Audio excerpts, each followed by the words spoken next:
Otoritas Jasa Keuangan OJK menyatakan Indonesia Investment Club akan memanfaatkan potensi dana sebesar 1.600 triliun rupiah dari total aset industri asuransi dan dana pensiun yang ada di Indonesia.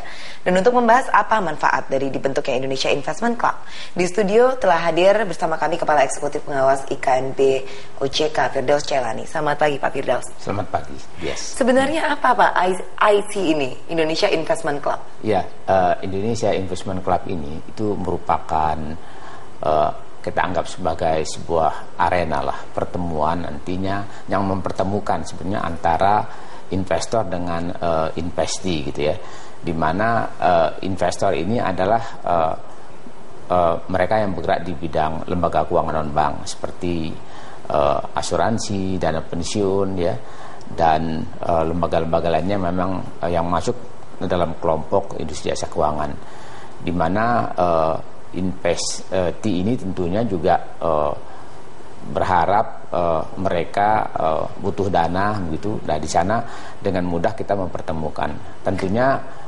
Indonesia Investor Club ini nanti akan dilengkapi oleh para analis gitu ya. Para analis yang akan menganalisis misalnya kalau ada pemerintah misalnya mau menerbitkan SBN atau ada perusahaan swasta yang ingin menerbitkan corporate bond ataupun ada proyek-proyek yang memang harus didanai bersama, bisa datang nanti ke pertemuan tersebut, nanti dianalisis oleh tim analis dari Investor Club, sehingga itu akan memudahkan ya perusahaan asuransi, dana pensiun, BPJS ketenagakerjaan misalnya untuk membeli surat-surat berharga ini. Jadi instrumen investasi yang ditransaksikan ini hanya berharga surat berharga negara saja atau ada lain?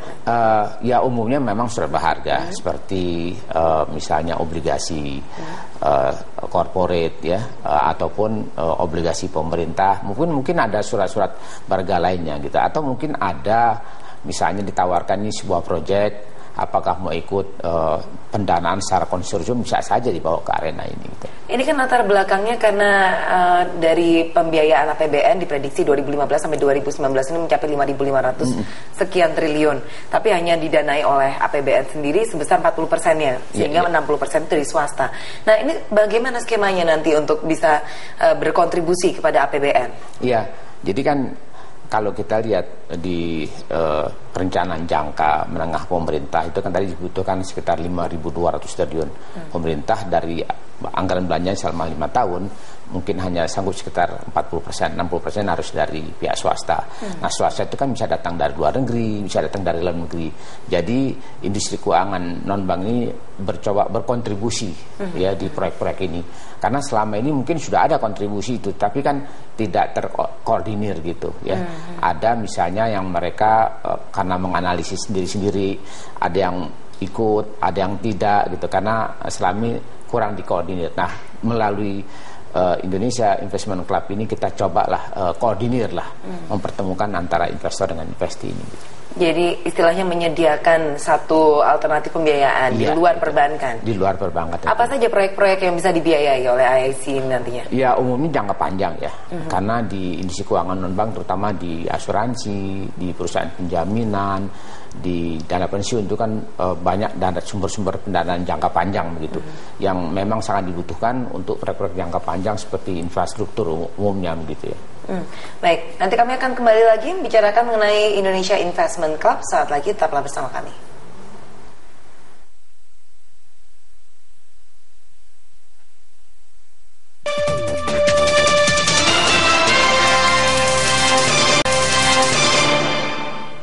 Sebagai alternatif pembiayaan untuk pembangunan infrastruktur dan juga sektor real, dibentuklah Indonesia Investment Club. Dan kemarin hari Selasa malam ya Pak Firdaus ya, sudah di launching.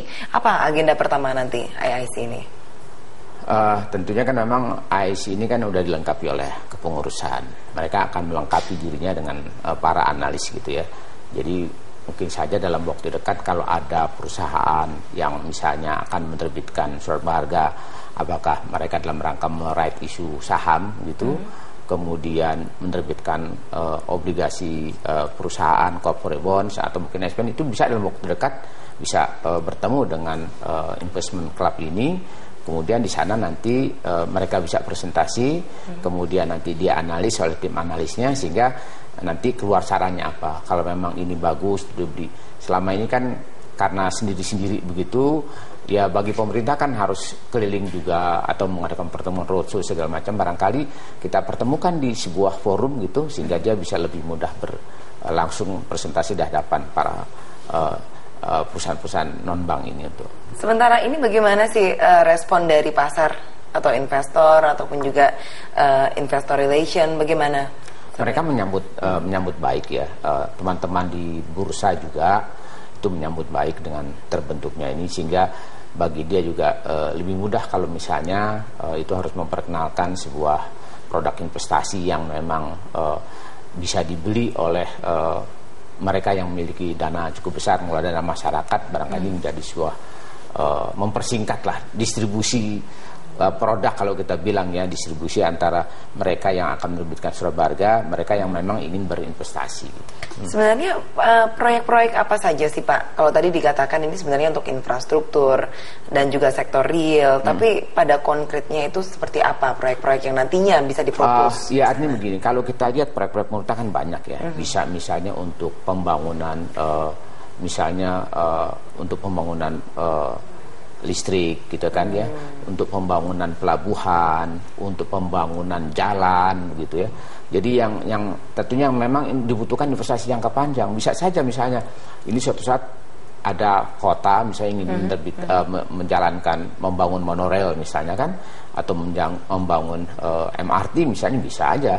Mereka tentunya butuh dana, mereka akan menerbitkan surat utang begitu atau obligasi, maka bisa ditawarkan ke member dari klub ini gitu.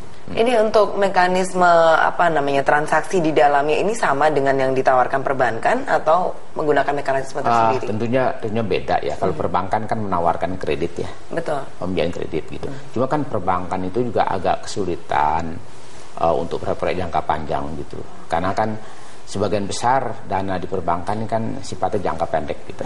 Sehingga untuk pembiayaan yang sifatnya jangka panjang, untuk jangka waktu 5 tahun, 10 tahun agak kesulitan lah perbankan gitu. Ini keanggotaan masih terbuka atau sudah sampai di sini saja Pak? Ya keanggotaan kan yang kita ajak nih sebetulnya ada sekarang industri keuangan non-bank, ya kan? Dari asuransi, dana pensiun, perusahaan pembiayaan gitu ya. Di sana ada juga BPJS, di sana ada perusahaan-perusahaan penjaminan gitu yang besar-besar, kita ajak di sana. Karena itu kalau dari seluruh anggota ini, mereka tuh memiliki dana hampir yang tadi kita katakan ada 1.600 triliun. Tapi kan mungkin sebagian juga sekarang sudah terpakai gitu ya. Bisa jadi masih ada yang bisa dialokasikan misalnya. Jadi alangkah sayang misalnya kalau ada dana pensiun yang uangnya sebagian besar taruh di deposito misalnya gitu. Artinya kan sebetulnya kan bisa digunakan gitu untuk proyek-proyek yang lebih jangka panjang. Baik. Ada yang ingin disampaikan Pak kepada para calon investor yang mungkin sekarang sedang menyimak? Iya. Ya tentunya saya berharap klub ini atau arena ini bisa dimanfaatkan gitu. Bagi para investor maupun investi gitu yang ingin terlibat di dalam proyek-proyek pemerintah, itu jangan ragu-ragu untuk menggunakan klub ini, karena ini memang walaupun klub ini sifatnya bukan sebagai sebuah organisasi yang permanen gitu ya, tetapi ini adalah sebuah memang klub yang coba OJK bantu desain bersama asosiasi dana pensiun, asuransi, dan asosiasi pembiayaan dan lainnya untuk bagaimana bisa lebih berperan dalam proyek-proyek pembangunan pemerintah. Baik, terima kasih Pak Firdaus Jailani sudah bergabung bersama kami. Pemirsa, kami akan segera kembali dengan informasi bursa saham Tiongkok mengalami pelemahan hingga 30% sejak 12 Juni 2015 meski pemerintah berupaya memperkuatnya. Simak informasinya setelah jeda berikut.